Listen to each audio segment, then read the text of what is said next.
Okay, so in stretching a room, often we have to move a ton of furniture. As you can see, we have those adjustable beds and they had to be moved out of the room so that the frame can slide, and then all of the furniture that was otherwise in here we had to move as well. Now we get the next problem, and that's what this video is really about, is often we have an edge that's something we don't want to mess with. But you can see this wrinkle wants to go this way. If we pull it this way, we end up with gaps at the doorways. But I'm just going to have to deal with that after the fact. So let me show you how we deal with that, because if I did go this way, I'd create a bunch of issues. For instance, I might bend the bar, the nails may not go back in.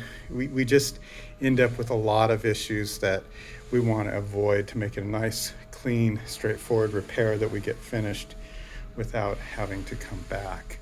So let's put the power stretcher back together, because basically I stretched this side of the room, slid that over, and now I'm going to do this side of the room, and we'll see how that stretches as we go across this 2x4. Okay, so there we go. Now let me show you what happened as we stretched. You can see that this is very close to the top of the molding here, quite a bit. And as we get away from that doorway, we get to what the room needed. So this extra amount is from that little hallway. And that little hallway, which is now tightened, and so this area here is flat now, whereas there was a wrinkle there before.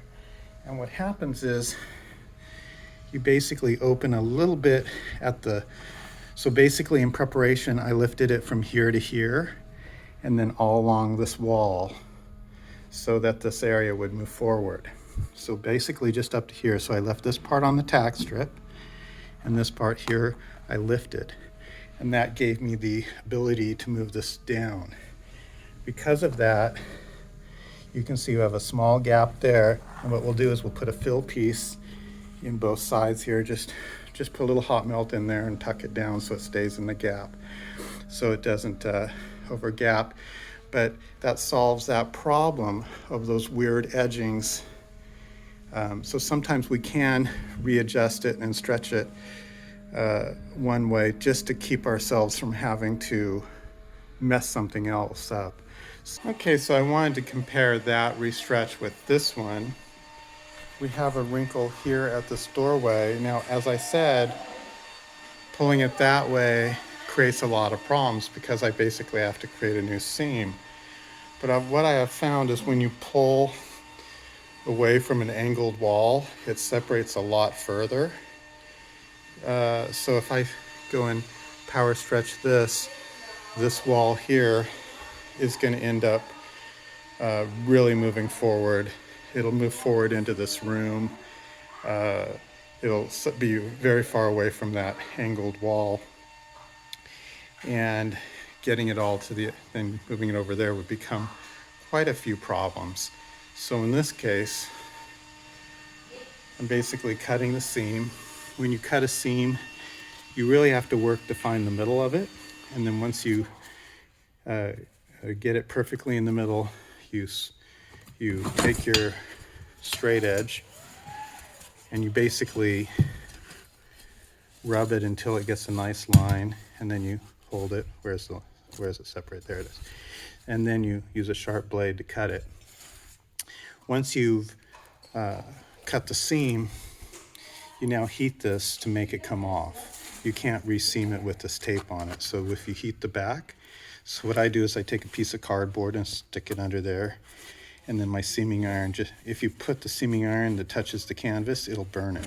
So make sure you don't overlap, but you keep it right on that edge. And that's why I want the cardboard, so the seaming iron doesn't touch the carpet as I work it. But then once you stretch it, you nail it from both sides, you trim it until it's perfect, and then reseam it. And that will get rid of this wrinkle here without causing all of that other. So again, this is the reverse situation of the other one. So sometimes we do have to make a seam or open up an edge, and then sometimes we can pull it straight through the room. Okay, I have a particularly way of doing things. Basically, when I did power stretch it this way, but I didn't move it that much, but I did create just maybe a 16th movement, but most of the movement came this way, but I still nailed it off. You don't want to leave any part of it loose, because then you'll have when you relax all the tension, you might have a pucker at your seam. But I also want to show how you hold the straight edge. Basically, you push it right up against the edge. You put your knee on the angle, and that gives you a point of contact, and your hand is never in front of the blade. So this hand is holding while the other hand is sliding the blade. So let's get it prepped and then I'll show you. Okay, so you see how it's held in place there? Now I'm gonna, because the hand's holding the camera, I'm not holding it, but just imagine one hand's here, knees on here, and then I basically make sure that it's, because this is on the side that's protected, the side that we're keeping, it's actually keeping my fibers that are going this way safe. So even if I fluff it, I'm only gonna pull more out of there, so I actually can cut it straight without worrying about it. But always keep your blade, your straight edge covering your good part. If I had it covering this part and cut, you see how some carpets are bent under? We're gonna cut some face fiber and it'll make a bad seam. Let's show you after I do the cut.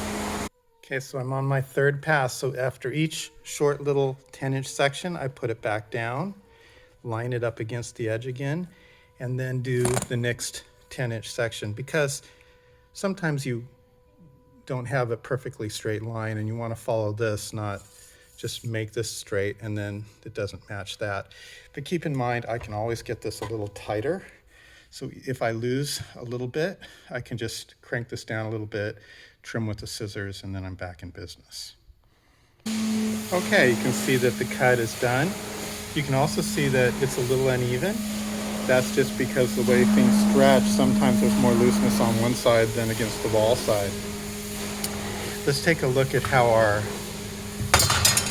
mating works. You can see how that's going to make a nice seam. If there was any type of a gap, which there isn't, I would just be able to put more tension on this and move it closer up to make it perfect. But now we're going to seam it. I also wanted to point one other thing. As I mentioned, when you find the perfect center, invariably it's going to be not quite perfectly centered. There's a loose little piece, but make sure you take that out. Not try and seam that loose little piece, because basically it was cut just a 16th off, which is perfect actually, because it means that line is now fresh when I take off the little fray, mini part. But anyway, when we seam, we're going to make sure we use a vacuum weight, and that way we can release this sooner than if we just had it seamed without that vacuum weight. Okay, so the wrinkle is gone, and let's go take a look at the seam. So the seam was somewhere in here. You can't really see it, it's completely gone. I think it was close to this edge, so it's about here somewhere. So, and this is what we took out, so basically about an inch. That's another point to make. When you try and pull through a doorway, like say a wrinkle was right here, and we're pulling it through the doorway, if it's more than a half an inch, it's gonna be too noticeable. There is about a 1/4 inch of tuck that goes in there, so that 1/4 inch can spread out and then move about a 1/4 inch away. So that's about a half an inch. But when you get a full inch like that, you're gonna have to adjust a seam or something else, because otherwise you just get too much spread. And so that's about it. This has been John with Hilbrands Carpet Care. I hope this has helped you. Thank you for watching.